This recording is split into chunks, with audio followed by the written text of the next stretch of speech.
Correction de l'exercice numéro 95, proportionnalité. Dans l'histoire, Christelle reçoit ses amis, enfin ses cousins. Elle veut faire un gâteau dont elle a la recette pour 6 personnes, dans lequel il faut 270 g de chocolat et 120 g de farine. En fouillant dans son placard, elle a 200 g de chocolat et 100 g de farine. Elle et ses 3 cousins, cela va faire 4 personnes. D'ailleurs, c'est redit dans la question. Et la grande question qu'on se pose, c'est justement, pourra-t-elle faire son gâteau? Pour que le gâteau soit bon, évidemment, il faut que les proportions soient gardées de chocolat, de farine et du reste. Pour le reste, elle a ce qu'il faut. Nous avons donc ces deux ingrédients à vérifier. Alors, je vous propose de commencer par le chocolat, pourquoi pas. Hein. Donc le chocolat, il s'agit de la masse de chocolat, c'est en grammes, et la masse de chocolat utile va être proportionnelle au nombre de personnes. Pour sa recette, elle a besoin de 270 g pour 6 personnes. Elle cherche pour 4 personnes.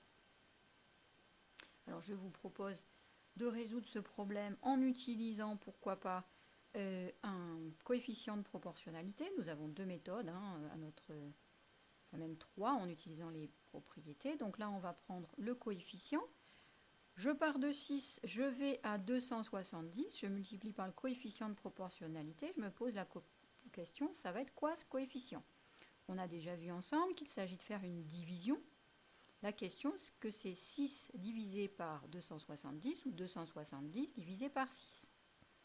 Alors, si je fais 6 divisé par 270, le coefficient va être autour de 0, quelque chose. Et quand je multiplie par 0, quelque chose, ça diminue. Donc si je fais 6 fois 0, quelque chose, je vais avoir quelque chose de plus petit que 6. Or, moi, je veux 270. Donc je vais plutôt faire à la calculatrice 270 divisé par 6. On voit, c'est bien. Donc 270 divisé par 6, cela fait 45. Toutefois, je vérifie, ça ne mange pas de pain, comme on dit, hein, et ça va permettre d'être sûr à 100%. Si je suis ma flèche avec 45 comme coefficient, 6 fois 45, combien ça fait? 6 fois 45, eh bien cela fait bien 270. Donc mon coefficient est juste. Donc ici, je marque que je vais multiplier par 45. J'appuie sur les boutons. Maintenant, encore une fois, je vais faire 4 fois 45 pour trouver la masse de chocolat nécessaire pour avoir une recette bien équilibrée. Alors, c'est parti. 4 fois 45, ça me donne 180. Donc ici, elle a besoin de 180 g de chocolat. Or, dans son placard, elle a 200 g.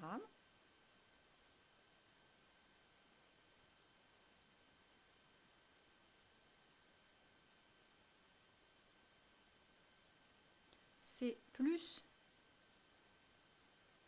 que les 180 g nécessaires.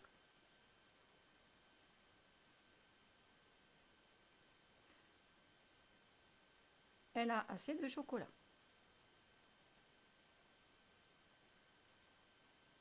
Voilà, on a fait pour le chocolat. Maintenant, on va faire pour la farine. On va refaire le même tableau, en fait, hein, avec la farine. Grammes. Le nombre de personnes.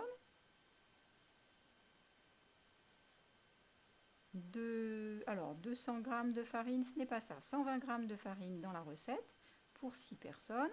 Et on veut savoir, est-ce que pour 4 personnes, est-ce qu'avec ces 100 g, elle en aura assez?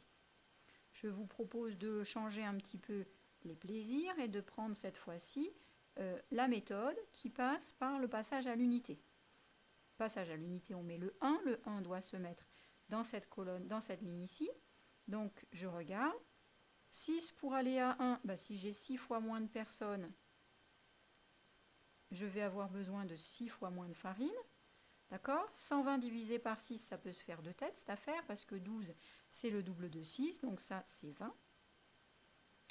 Et ensuite, je vais regarder. Maintenant, je veux pour 4 personnes, donc 4 fois plus qu'une personne.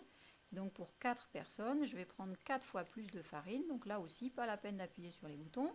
C'est 4 fois 20, 80. Conclusion, comme elle a 100 g de farine dans son placard, c'est plus que les 80 g nécessaires. Par conséquent, elle a assez de farine.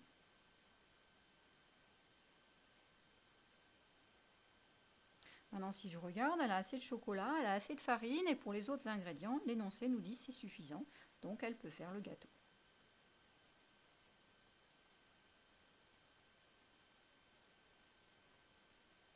C'est la réponse finale, je la souligne de manière à bien la mettre en évidence. Et voilà, c'est terminé. J'espère que vous avez tous bien compris.